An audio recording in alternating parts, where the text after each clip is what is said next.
Welcome to the beauty segment. हमारे साथ मौजूद हैं डॉक्टर आयशा गियास। अस्सलाम वालेकुम डॉक्टर आयशा, कैसे हैं? वालेकुम अस्सलाम, मैं बिल्कुल ठीक हूँ। Welcome to the show first of all.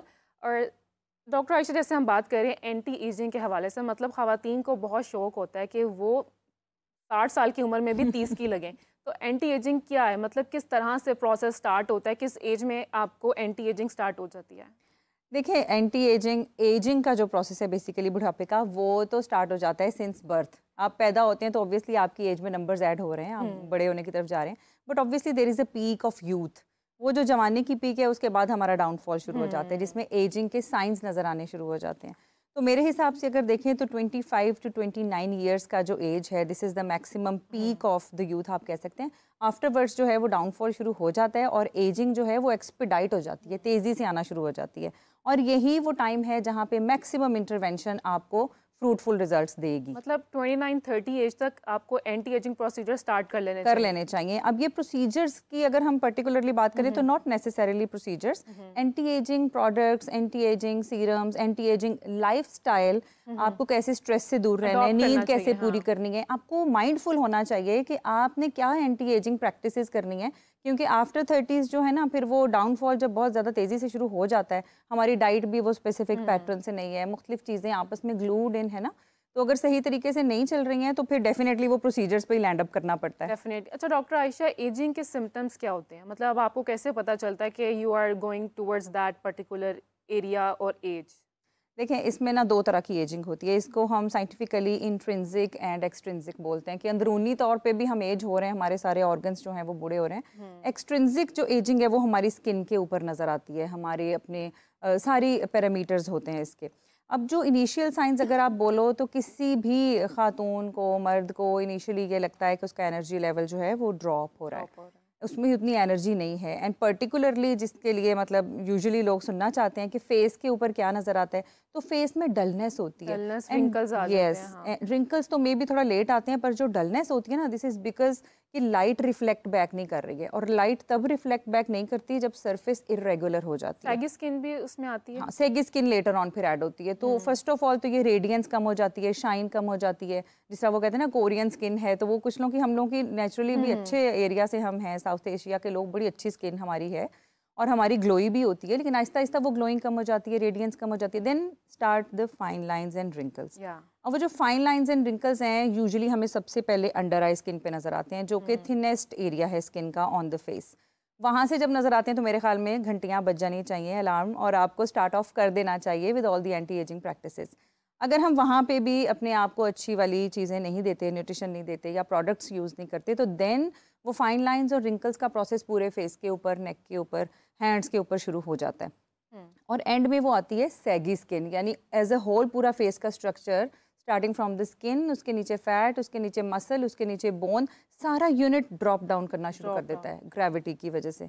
तो वो सैगी स्किन है जिसमें जाउल्स आने शुरू हो जाते हैं, अंडर चिन एरिया थोड़ा प्रोमिनेंट हो जाता है, और जो ट्रायंगुलर फेस है ऊपर से हमारा थोड़ा ब्रॉड होता है, नीचे से नैरो होता है, रिवर्स हो जाती है शेप, नीचे से ब्रॉड होना शुरू हो जाता है, ऊपर से नैरो होना शुरू हो जाता है। अच्छा डॉक्टर आयशा, एंटी एजिंग के ट्रीटमेंट्स क्या हो सकते हैं? लाइक टैबलेट्स ले सकते हैं, सप्लीमेंट्स आती हैं, कोई क्रीम्स होती हैं? यूजुअली हम देखते हैं कि जो हमारी ख़वातीन है वो क्रीम्स स्टार्ट कर देती हैं बहुत ही अर्ली एज में, 25-24 में, तो वो वर्क करती हैं या इसके क्या क्या ट्रीटमेंट्स हैं, मैं चाहती हूँ वो आप बताएं।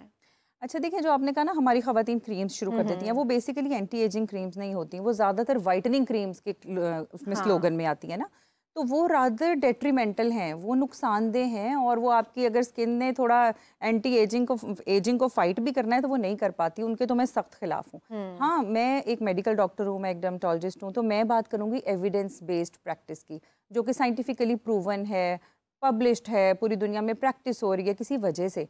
वो एंटी एजिंग प्रोडक्ट्स हैं जो FDA ने भी अप्रूव किए हुए हैं, they are there in the form of products, वो उनको यूज़ करने चाहिए, और वो अनफॉर्चुनेटली ज़्यादातर लोगों को पता नहीं होता, और वो इसी तरह over the counter available medical store पे, फार्मेसी से, बहन के कहने पे, हमसाई के कहने पे, they start of with whitening creams, और उसके बाद फिर मल्टीपल इश्यूज लैंड अप करते हैं। अब coming on to the first part of your question के एंटी एजिंग ट्रीटमेंट्स क्या क्या होते हैं, तो ये यूजुअली स्टार्ट करते हैं विद टॉपिकल्स, लगाने वाली चीज़ें।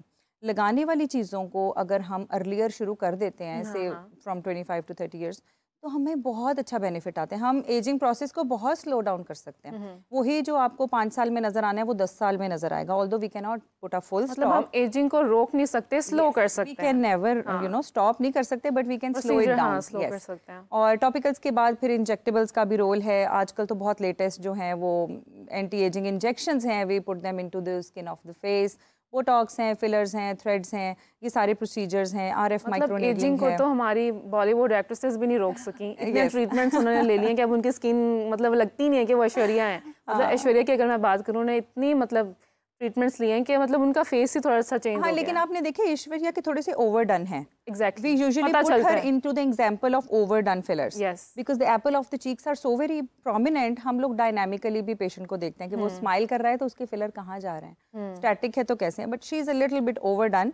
उसको हम उसमें ब्यूटी की एग्जांपल से थोड़ा सा उसमें ओवरडन में रखते हैं। लेकिन येस, ये प्रोसीजर्स बहुत हेल्पफुल हैं। और वो लोग जो वाकई यूथफुल रहना चाहते हैं, जो कहते हैं हम मैं यंग लगूँ और प्यारा लगूँ और मैं एजिंग को थोड़ा लेट एम्ब्रेस करूँ, तो उनके लिए yes they are very good.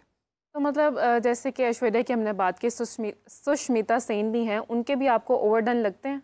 मतलब सुष्मिता prominent सेन के नहीं, उनके बहुत ओवरडन नहीं नहीं, लगते, लेकिन मुझे तो देख के बहुत ज़्यादा ओवरडन लगते हैं लाइक। उसका जो वैसे स्ट्रक्चर है ना, उसका ब्रॉड स्ट्रक्चर है। हाँ, Sushmita Sen is a broad lady, और उनके अक्सर औकात फीचर्स बॉडी भी अगर आप देखें तो वो टिपिकली विमेनिश या फेमिनिश नहीं है, उसमें थोड़ा सा प्रॉब्लम है।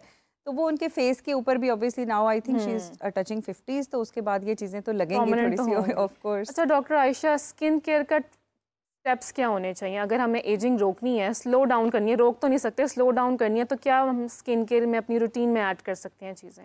जी, अच्छा, इसमें मैं जो स्किन के ऊपर जो स्किन केयर है उसके ऊपर मैं आखिर में आऊँगी, लेकिन पहले मैं ये बता दूँ कि स्लीप का, हमारी डाइट का, हमारे स्ट्रेस को कैसे हम टेकअप करते हैं, हम जनरल रूटीन में क्या हमारे बिहेवियर्स हैं, उसका बहुत कैरेक्टर है। Finally coming towards the skin care, तो स्किन केयर जो है ना, ये मॉर्निंग और इवनिंग, मैं कहती हूँ हमेशा 10 मिनट अपने ऊपर लगा लें, सुबह और शाम को। हाँ, it really pays off. Exactly. Starting from the very first step जो कि क्लेंजिंग होता है according to your skin type, oily, dry, combination skin के जो क्लेंजर्स हैं उसको यूज़ करने के बाद first ever thing is either a mist और अ टोनर, क्योंकि आपकी स्किन को हाइड्रेशन की बहरहाल ज़रूरत है। हम जैसे भी इन्वायरमेंट में रहते हैं, जितना भी हम पानी पीते हैं, जब तक हम एक्सटर्नल अपनी फेस को हाइड्रेशन या स्किन को हाइड्रेशन नहीं देते, वो इतनी प्लम्प नहीं नज़र आती। उसके बाद आता है सीरम, देन आता है मॉइस्चराइज़र, देन आता है सनस्क्रीन, और उसके बाद आपकी मेकअप प्रोडक्ट्स आती हैं। Exactly. तो ये स्टेप बाय स्टेप एक स्किन के रूटीन का प्रोसेस है, जो कि मॉर्निंग की अलग होती है, नाइट की अलग होती है, और इसको मेरे ख्याल में अगर due protocol, time and respect दे दिया जाए तो we can really enjoy a good skin. अच्छा डॉक्टर आयशा, हम देखते हैं कि कुछ जो ब्रांड्स होते हैं वो इतना उनका इन्फ्लुएंस नहीं होता, मतलब प्रोडक्ट्स उनकी इतनी अच्छी नहीं होती, लेकिन वो फिर भी एंडोर्स कर रहे होते हैं, और जब लोग यूज़ करते हैं तो उनके नेगेटिव रिमार्क्स होते हैं।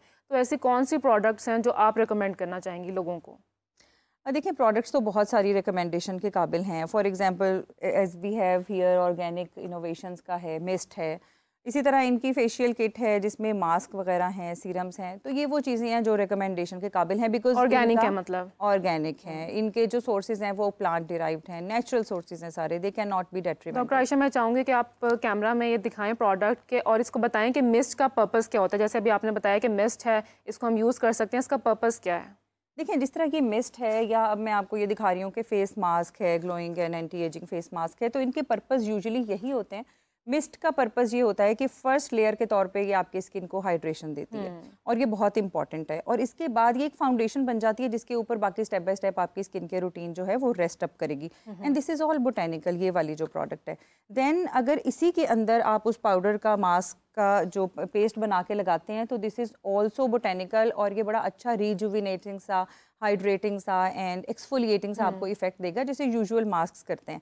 But this one in particular is, I mean, endorsable. Why? Because it has all the plant-based sources, और इसको अच्छे से स्टडी किया है। This one is good. मतलब is it okay for oily and dry skin both, के मतलब ये मिक्स्ड टोन के लिए है? देखिए, जो मिस्ट है या जो फेस मास्क है, it's good for every skin type, क्योंकि ये लार्जर पब्लिक एरिया के लिए, लार्जर पब्लिक के लिए बनाए गए हैं। इसमें ये प्लानिंग इन्वॉल्व होती है, लेकिन ये दोनों जो है ना, ये they can be used for every skin type. अच्छा, जैसे तो हमने अभी एंटी एजिंग की बात की है, लेकिन ग्लोइंग स्किन का भी लोगों को आजकल बहुत क्रेज़ होता है कि कोरियन स्किन चाहिए। तो ग्लोइंग स्किन के लिए क्या प्रोडक्ट्स हमें यूज़ करनी चाहिए? आपके पास क्या प्रोडक्ट है आज? देखिए, talk of the town is serums. Serums serums are very much part हाँ। And parcel of every dressing. तो अगर आपके रूटीन में सीरम्स हैं, you will better know in a couple of months time कि हम ये क्यों कह रहे हैं। और जो लोग सीरम्स यूज़ नहीं करते, आई बेट कि अगर वो यूज़ करना शुरू करेंगे 2 महीने में उनको आइडिया हो जाएगा। तो सीरम्स में जो मुझे सबसे ज़्यादा मेरे हॉट फेवरेट्स हैं वो 2 सीरम्स होते हैं usually, and I do use them like religiously. One of them is a hyaluronic acid serum and the other one is a vitamin C serum. मतलब आजकल ये दोनों सीरम्स बहुत चल रहे हैं। यस, ये दोनों Every other must person is have. using it, yes, yes. They are a must have. अब विटामिन सी, जैसे हम लोग वर्किंग हैं या इवन जो वर्किंग नहीं भी हैं, उनकी जो day to day wear and tear होती है, सारी एनवायरमेंटल स्ट्रेसेस होते हैं, पॉल्यूशन होती है, उसको फाइट करने में, फिर स्किन की कोलेजन को बिल्डअप करने में वही एंटी एजिंग इफेक्ट देगी ना। तो उसमें सारे एंजाइमेटिक प्रोसेसेस में vitamin C is involved, and if you are applying it topically at night before going to bed, it really works wonders. और दूसरे नंबर पे जो हाइलोरॉनिक एसिड सीरम है वो भी इन्हीं का भी है, ऑर्गेनिक इनोवेशंस के ये दोनों सीरम्स पड़े हुए हैं। जी जी। और इसमें hyaluronic acid serum if you apply it morning time in your morning skin care routine just after the mist, तो इट्स अ वेरी गुड। अच्छा, हाइलोरॉनिक एसिड के बेनिफिट्स क्या हैं डॉक्टर आयशा? मतलब स्पेसिफिकली किन किन मतलब एरियाज को टारगेट करता है? ड्राई स्किन, ऑयली स्किन, मतलब एज अ मॉइस्चराइजर हम सुनते हैं कि इसको यूज़ करना चाहिए अगर आपकी ड्राई स्किन है तो। हाँ, देखें, ये ना जो मॉइस्चराइजर्स होते हैं they are compulsory for oily as well as dry skin. ये एक मिसकंसेप्शन है कि प्रॉबेबली ऑयली स्किन को मॉइस्चराइजर नहीं चाहिए, उसको चाहिए बट उसको वाटर बेस्ड चाहिए, और जो ड्राई स्किन है उसे ऑयल बेस्ड चाहिए मॉइस्चराइजर। हाइलोरॉनिक एसिड जो है ये दोनों के लिए है। ये वाटर को अट्रैक्ट करता है और फिर उसको होल्ड करके रखता है स्किन के अंदर, ताकि वो सपल लगे, वो ग्लोई लगे, वो रेडिएंट लगे ना स्किन। तो ये बड़ा इंपॉर्टेंट है और ये मॉर्निंग में यूज़ करना चाहिए, और फोटोटॉक्सिक भी नहीं है, मतलब ये कि सूरज की शुआओं से इसका कोई लेना देना नहीं है, and it's a very good foundation. अच्छा, दूसरे की अगर हम बात करते हैं विटामिन सी की, it's a little bit phototoxic, plus सूरज की शुआओं से इसका जो एक्शन है वो कम हो जाता है, so better is to apply at night. और ये कभी कभार ये वाला जो विटामिन सी है दिस इज 5%, लेकिन अगर 10% या इससे ऊपर कॉन्सेंट्रेशंस होंगी तो they can irritate a little bit of your skin. तो in that case we recommend के पहले पैच टेस्टिंग कर लें, 4 आर्म पे लगा लें, 24 घंटे बाद उसको ऑब्जर्व करें। इफ़ वो रेडनेस वगैरह इरिटेशन बर्निंग नहीं होती then it is safe to be used on the face. अच्छा, दोनों सीरम्स एक टाइम पर यूज़ किए जा सकते हैं? पहले हाइलोरॉनिक लगा लिया एंड देन विटामिन सी, या दोनों का टाइम सेपरेट ही है? उनका कोई रोल नहीं है, कोई रोल नहीं है। ये आप you are going to waste the product and time and energy. आपको एक सीरम एक वक्त में यूज़ करना है और दूसरा दूसरे वक्त में यूज़ करना है, because this is something which is going to be applied directly on your face. Morning में तो सिर्फ और सिर्फ मिस्ट या टोनर होगा और उसके बाद सीरम आएगा। नाइट में भी इसी तरह मुंह धोने के बाद पहली चीज़ जो है वो सीरम है जो आपके फेस के साथ इन टच हो रही है। तो इसलिए वो अगर वन ऑन टॉप लगा देंगे आप, तो जो सेकंड प्रोडक्ट होगी ना वो वेस्ट जाएगी। अच्छा, और ये भी हो सकता है उनका केमिकली इंटरेक्शन हो और वो आपके लिए मुज़र साबित हो। अच्छा, हार्मफुल भी हो सकता है मतलब स्किन के लिए।